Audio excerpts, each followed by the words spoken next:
మా కోసం ఏమైనా కొన్ని వాయిస్లు వినిపిస్తారా మాకు? తప్పకుండా. ప్రకాష్ రాజ్ గారు అన్నాను కాబట్టి ప్రకాష్ రాజ్ గారి వేరియేషన్స్ అంటే ప్రతి ఒక్క వ్యక్తికి ఏజ్ని బట్టి వాయిస్ చేంజ్ అవుతూ ఉంటుంది.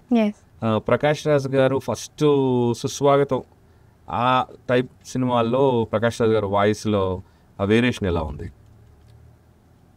రాయ్, నీ పేరేమిటి?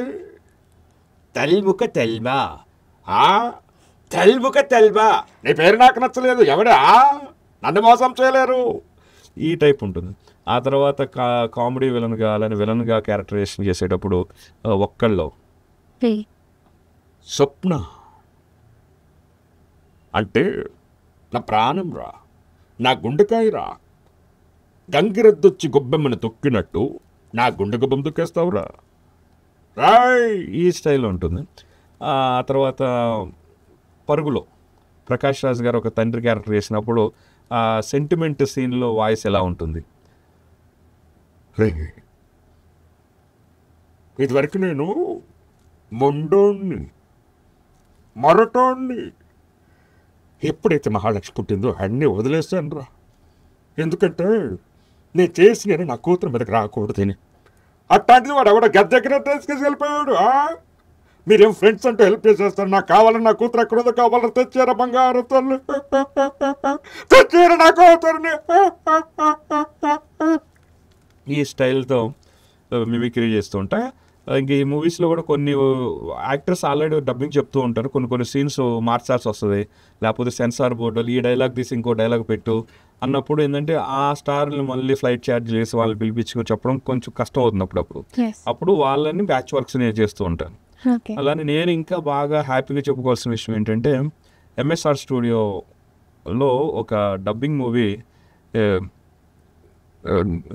తమిళ్ టు తెలుగు డబ్ చేయాలి.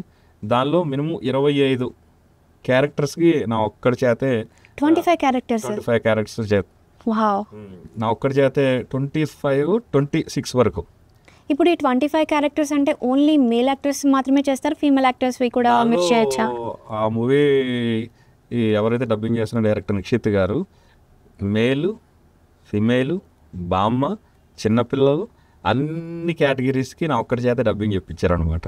అవి అసలు అలా ఎలా చేసేస్తారండి? కొంచెం కూడా తేడా లేకుండా? అసలు తేడా లేదండి, తేడా రాకుండా జాగ్రత్త పడ్డాము. ఎందుకంటే నాకు ముందుగానే ఆ క్యారెక్టర్ చూపించడం, ఆ క్యారెక్టర్ మాడ్యులేషన్ ఏంటి, కొన్ని ఆ క్యారెక్టర్ తమిళ్లో అయితే ఏ వాయిస్లోనే ఆ వాయిస్లో కొన్ని రిఫరెన్స్ తీసుకొని ఆ వాయిస్లో చెప్పడం, ఇక్కడ కొన్ని క్యారెక్టర్లు క్రియేట్ చేయడం. అది కాక ఏంటంటే మామూలుగా నేను మిమిక్రీలో 100 to 120 వాయిస్లు సినిమా ఆర్టిస్టులు వాయిస్లు చేస్తూ ఉంటాను.